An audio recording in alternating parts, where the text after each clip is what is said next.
Well, hi girls. How are you guys doing today? Doing We're good, and you? I'm you doing how really I'm doing really, really good. I'm well rested. It's kind of gloomy outside, but it's okay.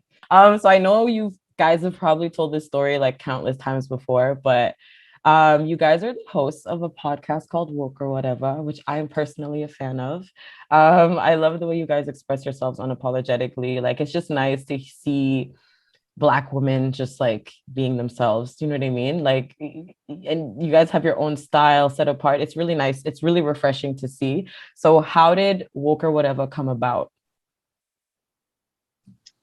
How did it come about? Titi and I already knew each other, so we didn't start just like as business partner. We started as friend. We already knew each other for like since 2016 for like a good 3 years. And we were both passionate about like many things, but one of these things were like social justice issues. And I as soon as we met, we were really into like talking about these kind of things. We were reading a lot, so exchanging books and talking about like what we read, what we watched. Also, a ton of videos of people talking about like social issues as well. And we kind of noticed that that was missing in the city. Like they were not like there were no platform done by like POCs, let alone Black people, that were actually tackling these issues. And you could tell like when you talk to people like how beyond how behind we were like compared like let's say to the States who where they have this conversation all the time. So we were like it would be nice to have like something where we could have these conversations. And actually Titi hit me up about it. Like it was like on her mind, and she was like, "Yo, let's do a podcast." Like a podcast just made sense. But actually, initially we wanted to do conferences and like go to like schools and stuff. Like, it was something that I already did since like 2016, like going to school talking about like Black feminism and like race issues and stuff. And but we decided to have a platform that would allow us to eventually do these kind of things. So we're like, let's start by doing a podcast, and that's how it came about. Yep. Okay, that's really, really cool. I could definitely, I feel like one thing our generation has in its grasp really is the fact that like we're not silent. We're not as silent anymore. I feel like we're a lot more open. And when you said that you find that there's no lucrative like platform in like Canada, let alone that has something where you can voice things unapologetically like that, like I agree, like I don't find there's anything. The States has a bunch, but like Canada has like almost like zero. I find like that's kind of why I started my media platform as well, because I feel like there's no lucrative Canadian platform that like showcases the culture and like the youth culture especially effectively. I mean, there's Six Buzz, but like I don't really like, I mean, that's become something else in my opinion, but like I feel you there, so that's really, really cool. It's really I cool. feel like a lot there are a lot of like I feel like what we did with the podcast was definitely different. However, there are a lot of Black people that spread awareness. I feel like the difference was a lot of this information was not fully accessible to everybody. Mm-hmm. Like a lot of it would be like in academic settings, like conferences that are led in schools and things like that. So people that don't have like that are not in school, that like don't have like connections in school, wouldn't really be aware of it. Sometimes the vocabulary also is a little bit, so we our goal was, because we definitely know that there are people out there that Mm-hmm. have been like for decades and decades Oh, been for spreading sure. awareness. What we really wanted to do was to super include the youth, like Mm-hmm. super include the youth that are like, okay, some of them that are maybe don't like to read like that, are not in school like that, just to kind of let them know, like, no, like we are, like we're your age, we can break it down, we can make it fun too. Like our episodes, like I feel like we talk about serious topics, but we always kind of like joke around and play around as well, to kind of, and I feel like that's something that was missing a lot, the element of like anybody can really know this. No, it's not just, you don't really have to be at a certain level, you don't need the credentials to be able to talk about racism. Yeah, you're right. Like I agree with that point too. Like I think you're right. The accessibility factor, that's a great word to use because it's true. Like you're right. People have been around for doing it for like ever, but like you're right, it's the accessibility factor for us. And you guys do put like you guys give humor, you guys add humor. I mean, like to all of your episodes and stuff like that. And I feel like with humor, like it's easier to process things too when you can kind of laugh about it. Do you know what I mean? A little bit. So like, yeah, okay. Okay. So I have another question, obviously. Um, I was excited for this conversation because I love talking about the patriarchy and how we can just freaking end it and how capitalism sucks and about how the system is just built against us. And I'm like, I know I could have a good conversation with these girls about that stuff. So I was watching your episode, like your most recent episode, about how your views have changed. And that episode really comforted me. Let me tell you why. Because I changed my mind a lot. Like my perspective shifts a lot. And I used to think I was really like weird for it. Do you know what I mean? I used to think I was like, am I like just switching sides all the time? Like, am I being fake? You know, but we evolve as people, especially as women, and our perspectives change. So I love that you girls like take accountability for the things you've said and like, you know what? I changed my mind. I have a different view now. It is what it is. You know what I mean? And as Black women, we're not allowed to change our mind in public. I feel like we're not allowed to. The world just bashes us whenever we do anything. So, in terms of that, like, I have a question. Like, women in society have really like I feel like a lot of us, for me at least, subconsciously like appeal to the male gaze, right? Sometimes we get dressed and we do it. We're not thinking about the niggas, but low key, I'm like, I want to attract some niggas. You know what I'm saying? Like I'm going out so how do you think that we can kind of like end that? Like how do you think we can end like the subconscious like appeal to the male gaze? How do you, in your opinion, how do you think like it even like has like came about basically? Like what's your opinion on that? When we started, Titi and I started talking about this a couple of weeks ago, and we were talking about clothings. Like we were talking about how when you're on Instagram, like any social media, everybody dresses the same, and it's always like the sexy and like provocative ish.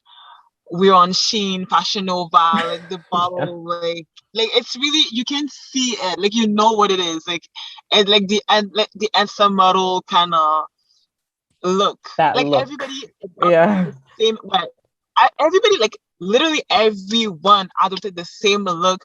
We buy the same shirt, the same skirts, the same dresses. It has to be fitted. And we were talking about this because we noticed that we, it's almost as if we don't take the time to like create your own style. Because I don't think that we all love the same shit. I just don't believe that we all love the same shit Absolutely. and we all love the same dress. I just don't believe it. But we kind of in our mind we understood like, oh, I have to be sexy, I have to be like provocative to like, I don't know, be relevant or else. And personally, my style really evolved in the last few years, and like centering the male, yeah, kind of stopped centering the male gaze or just do buy things that I liked. I became really more creative with my style. Like it shifted that way. Like I don't feel like I have to like buy a fitted dress to feel sexy or to feel like attractive. I'm like, no, I love this. And in my head, I know what like that when I wear something is gonna what's gonna attract men and what's gonna maybe I'm gonna get compliment more from women. Yeah. So I get a lot of compliment from women. Like it's really like, oh, I love your style, da, da, da, da. Versus men, it's gonna be different. And I noticed it we were talking about clothing and we were like what's that about, like why everybody's like dressed the same, and then we were like, oh, it's because the male gaze is centered, and when the male gaze is centered you dress a certain way, you Dress a dress a certain certain way, way. and you're gonna see it like everywhere. And then that's how like we kind of started this conversation, and then we it went to like relationships and like how like everything else, how women act when the male gaze is centered versus Mm-hmm. when it's really their own desire. And with the pandemic, Mm-hmm. the fact that we're on like always at home, I think we were talking also about like how a lot of people were like, I think I'm queer, I think I'm this, I think I'm that. Like people are like discovering themselves, but it's really because we don't have to act all the time anymore because we're not around men as much because we're inside. Yeah. So like we were like, I don't know what's my point, but I just like this is like how this conversation started, and like it leaded actually to the episodes eventually. Mm-hmm. Yeah, Yeah. I don't have the necessary answer like on how to completely not center men, because this is a conversation we've just started to have, and also I think it's really hard to imagine what life is outside of the male gaze when life has always been about the male gaze. It's kind of just like this thought that it's hard to form, because Yeah. it's like what does it look like? Like, what does life look like outside of the patriarchy? Like, we don't really know, you know what I mean? And I think that's what we're trying to figure out. But like Beck said, I feel Mm-hmm. like I focused on decentering men during the pandemic, when I realized that I don't necessarily have to perform femininity and perform like to abide by like these heteronormative standards all the time. You know, it's like you kind of start to figure things out a little bit. So I think I feel like a lot of us are slowly getting there. The ultimate answer is to obviously abolish the patriarchy, and that's not really to us, but there are things that Yeah.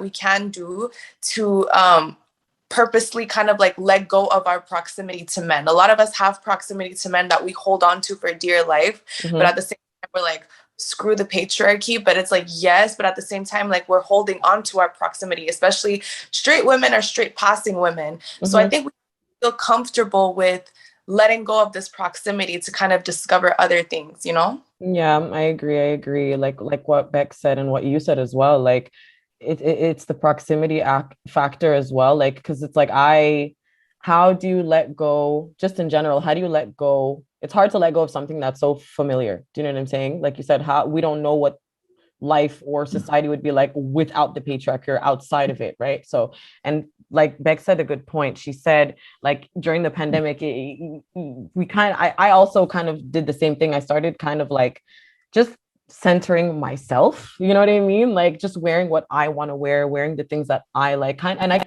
in the process I kind of like rediscovered my style, and like because like I feel like when you're in high school, like at the beginning of high school, you're just kind of trying out anything. Like when I look back at pictures from high school, I'm like, what the fuck was I wearing? Yeah. but I find myself recycling the same clothes just in a different way. But I'm like, yo, that was actually fire. Let me try and like, I just started recentering myself, and like I could speak for myself now and say that like I wear what the fuck I want. I don't know. There's this like Megan Thee Stallion lyric that stands out to me a lot. Okay. She said, I ain't no hoe, but I do be on go, and I promise my niggas gonna love me the same. Like I'm gonna do what I want. I'm gonna do anything. They're gonna love me the same. That's why I'm like, I feel like really, yeah, like they're gonna love me the same. I'm gonna wear what I want. They're gonna love me the same. So I'm like, in a part of my head is like literally like all the patriarchy, male gaze, it's made up. Like it's so fucked up, but like it's not real. It's not a real thing. Like it's a real thing, but it's not a real thing. Like there's ways, but yeah, I just wanted your personal opinions on that because I think about it a lot. So segueing into that, like I have It's a not a question. real, Yeah, like yeah. So but see,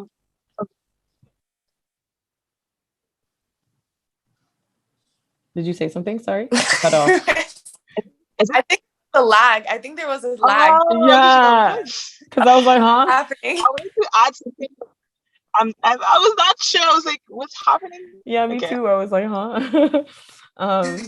So segueing into my next question, I think about like womanhood and femininity a lot and what it means to us personally, like as individuals. So personally, just personally asking, like how do you girls feel like you've grown into your femininity, and like how have you deconstructed the way that like society views womanhood for yourself, like for you? I feel like I have no idea what femininity is now.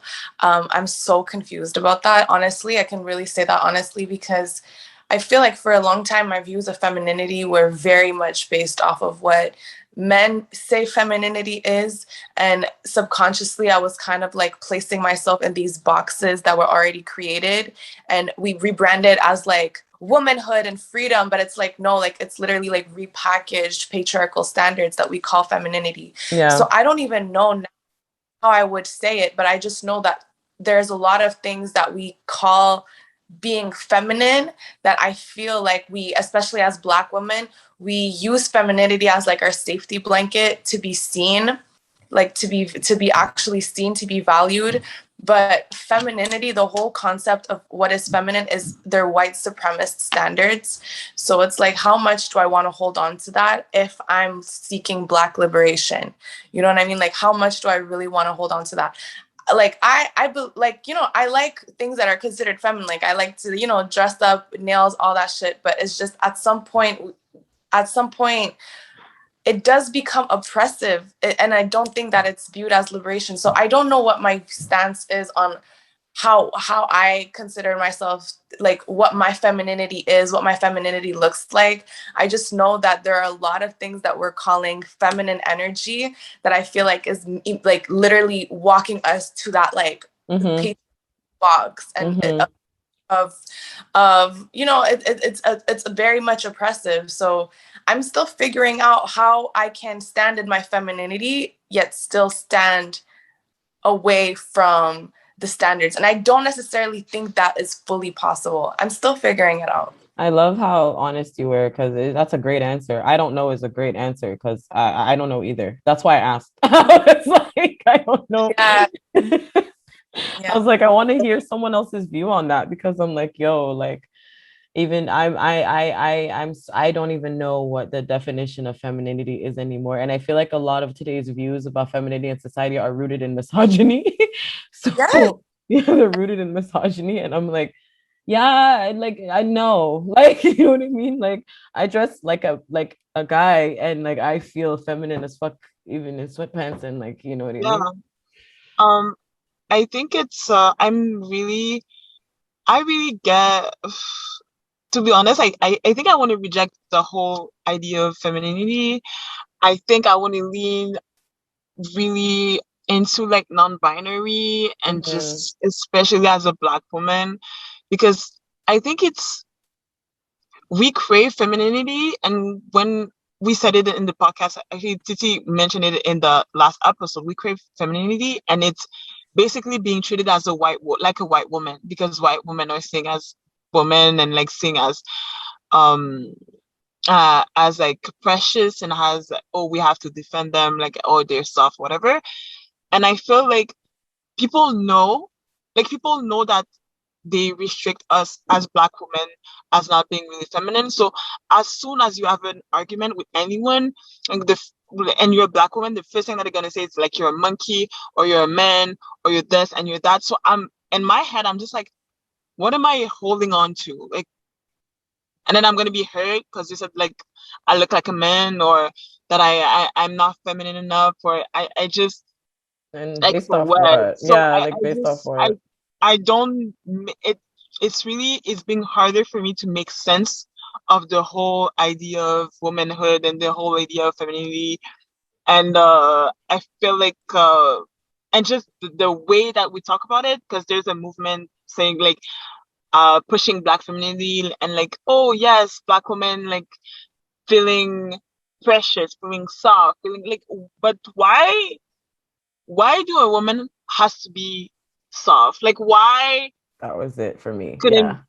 I can push a whole human out of my body? Like, why am I soft? Like, what does where does that come from? Like I And give life. Like and then it's gonna switch. It's gonna be, and then people are gonna talk about, yeah, I'm submissive, and I'm like, see, like this is where we're going, like submission. So I would just say I'm really, I don't even think that it's a bad thing that we talk about femininity or like Mhm. masculinity. I just think that it's broader than like I have a vagina, so I'm feminine, or I have to be feminine presenting to be valid. And I said it in the episode, like now I'm really focused as being like I'm a human. I'm a Yeah. human, I have emotion, and I should be treated as such. And I'm multidimensional, and I have like different interests, and someday I'm mad, someday I want to be held, but this is a human feeling. I don't think it's a woman feeling or like a feminine feeling. So Oh wow, it's so funny that you said that. When you said that in the episode, I was like, wow, finally someone else said it because I've been saying this for such a long time. I'm like, yes, I guess quote unquote, I am a woman, but I'm also a human being, bro. Like treat me like a person. Like I have feelings, I have my likes and dislikes. Like I have my pride, I have my ego. Like I'm a person. I don't want to be because you're a woman is not a valid reason for me because you're a woman. Like what the fuck, So yeah, no, I feel you. I had a conversation with this guy.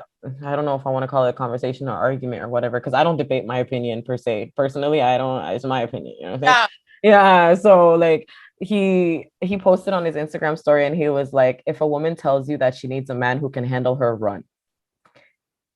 And part of me was like, Ashley, don't respond. But the other half was like, nah. What does this mean? Because I need a guy who can handle me. Okay. I'm very independent.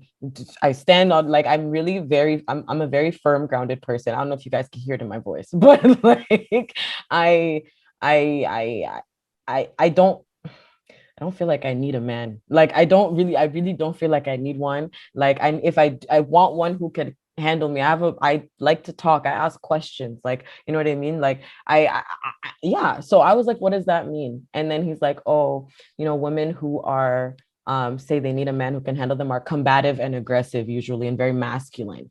And I was like, but Yeah.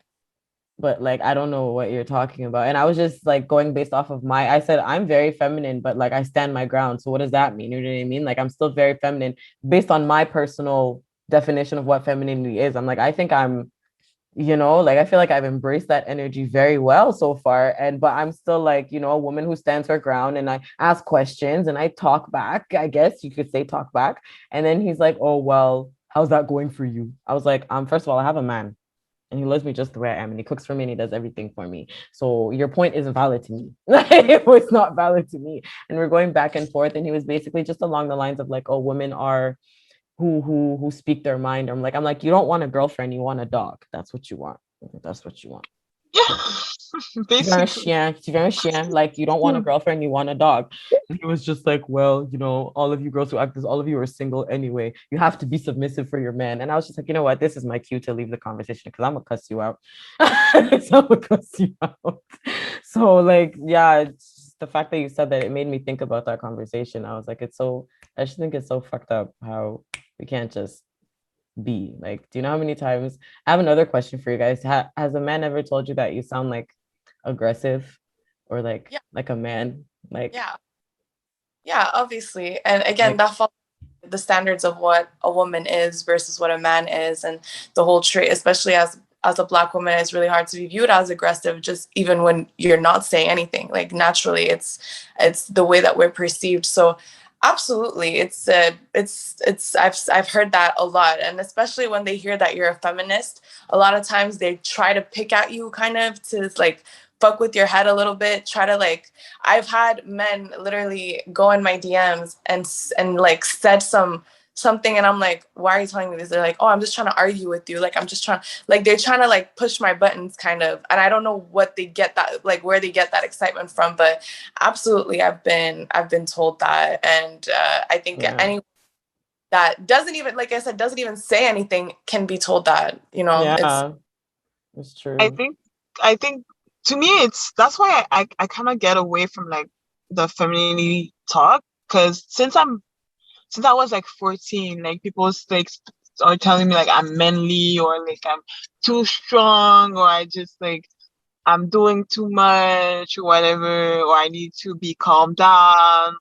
And I'm like, I'm a human with emotion. Like that's it. And that's funny because on us, it's gonna be perceived as, oh, you're aggressive, you're emotional. But men can be angry all the time, and they're the logical ones. So, and it's rational. Their anger is always rational. So I'm just like, yo, bro, like, I guess the way people perceive me, either it's like, oh, you're really masculine, I guess.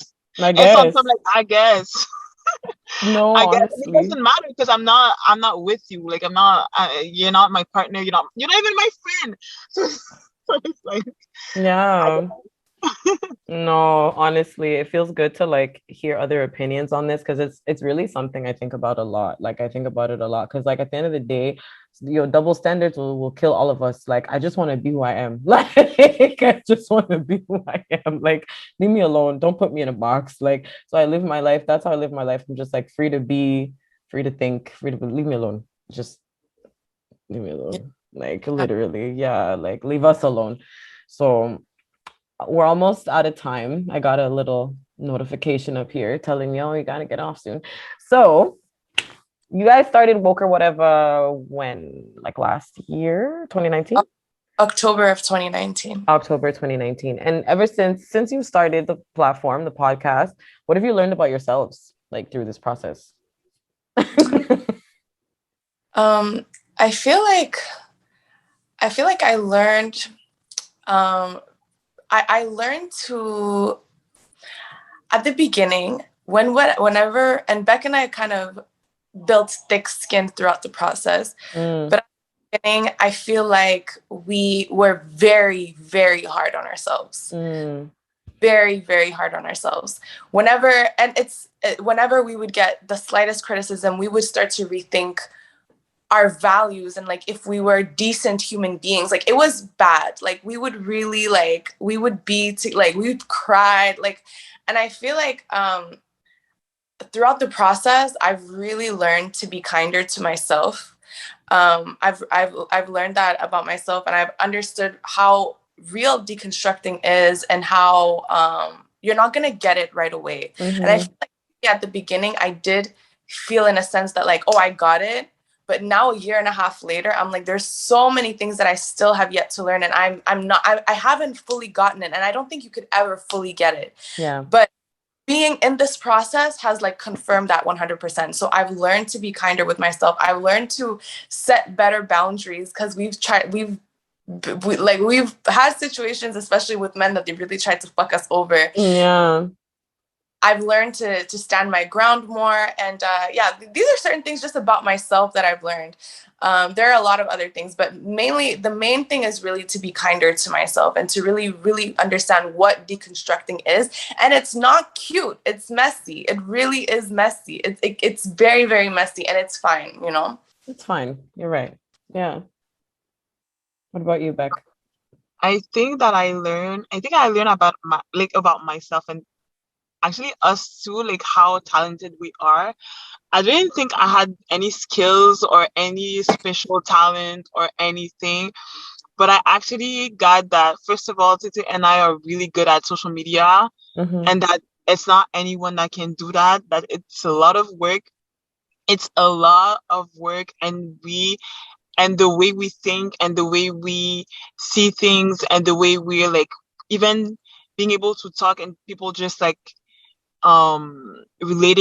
relating to us. We center Black people a lot, but even when white people are like listening to the podcast are like, oh, I actually like it. So I think we really do have a talent, and it's something that I didn't know I had. It's something I really didn't thought about before we did this. So it's just like it made me so much more confident on like in what I can actually do and what I can actually accomplish. And again, we were really hard on ourselves in the beginning. Like it was sickening when I think about it. I'm like, this was too much. We were doing too much. We're doing way too much. But I'm so glad that like 1 year and a half later we can actually do a whole episode and being like, bro, we were fucking wrong. Let me tell y'all how we were wrong. Honestly, I Let's love just like get back to it. I think I'm really proud of us like saying this. Our confidence definitely grew, because I don't think we would have ever imagined being able to do an episode called like being like, yeah, we were wrong. And I feel like a lot of people respected that and appreciated that. Absolutely. And like we were really not afraid to do that. So yeah, absolutely, the confidence thing, definitely. I love that. That shows like you guys have grown ever since it started, which is amazing, honestly, because I think people evolve, people grow, people change all the time. Your views will change. So like I respect you guys a lot for going up there and being like, yeah, no, I was wrong. Like, yeah, I was a pick me at some point and then da, da, da, da. You know what I mean? Like it's really like it's refreshing and it's really nice because I feel like some like accountability, things like accountability and vulnerability are not really like they're not deemed as cool, especially our generation, you know what I mean, to do things. So I'm just like, it's really nice. I'm happy that like growth came about. You guys are more confident. You guys have figured out what you guys are, because you're right, social media is not easy. Okay. It is not easy. You have to really want to do it and you have to understand the schematics of it in order to be like, you have to understand social media in order to be good at it. You know what I mean? So I feel like you guys understand it, understand how to use it, especially for your platform and for yourself. So that's really, really good. I was excited to watch your guys' growth, like for real. Like it's just nice to see Black girls winning, period. So it's nice to, it's really, that's good to hear. It's really good to hear, guys, for you guys. So, Yeah, because I can relate. I've done a lot of trial and error. I really want to do the whole production thing. I've always wanted to have my own like talk show. I'm really good at talking to people. Like You are. thank you. Thank you. Like people have told me that like yeah, people have told me that like I'm really good at making them comfortable. And I was kind of intimidated. I was kind of like intimidated by like my own gifts per se. Do you know what I mean? So like I'm I can relate. I can relate. I can really relate to what you're saying. I can really relate because even this is bringing me growth, my confidence. I'm less afraid to talk to people and ask questions. Obviously, over time, like we always get better over time, right? So like, so I'm excited to see all of our growth, honestly. We'll be creeping and following and liking and sharing and stuff. So like that was it. I'm really happy I got the chance to talk to you girls. Like I said, I'm an avid fan of Woke or Whateva. Like I listen to your episodes. I like hearing you guys talk. You guys express yourselves very well too. And I just feel like I'm sitting in a room with my girls, like when I'm watching your stuff.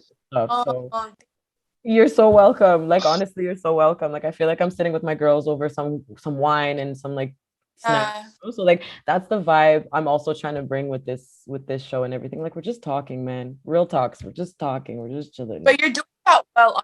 Your energy is super genuine. It's super like it goes, it's flowy. Like it's like I can sense that this is gonna be a dope project. Like if with this energy, you're gonna kill it for real. Thanks, girl. I really appreciate it. I really, really do. So before we like wrap it up, do you guys want to like what can we expect from you guys, I guess, in the next like couple of months or whatever? Mm-hmm. I think we always say the same thing, but it's true. Woke or Whatever is not a podcast. It started as a podcast, but we really want to be more we want to create a community, and we feel it like as the best compliment is Black women saying like, oh, I feel like I'm talking to my girls, because that's the vibe we want to go for. So we really want to build, like we really want to expand outside of podcasting and really meet people, like talk to people, and like we can definitely learn from our audience the same way like they can learn from us. So this is really the goal. Really, I kind of break out of the like, oh, we're a podcast. We really like want to build something, a community here in Montreal also, not elsewhere. So it's really, that's why it's bilingual. Like it's for the people here. So it's basically that. Love that. Love that. Love that. So is that it? TT wanted to add or no? No, Beck said it. Okay, perfect. All right, girls. Thank you so much for your time today. I'm looking forward to what you guys have, like whatever you guys do in the future. Hopefully we can even talk again. Maybe in a year from now, we'll do like a follow-up interview. Who knows? Yes. Yeah. And right. So okay. Well, yeah, you guys have a good rest of your day. You too. Thank you. Thank you so much. I really appreciate it. And thank you again for coming on the show. No problem. Bye, girls. Yeah.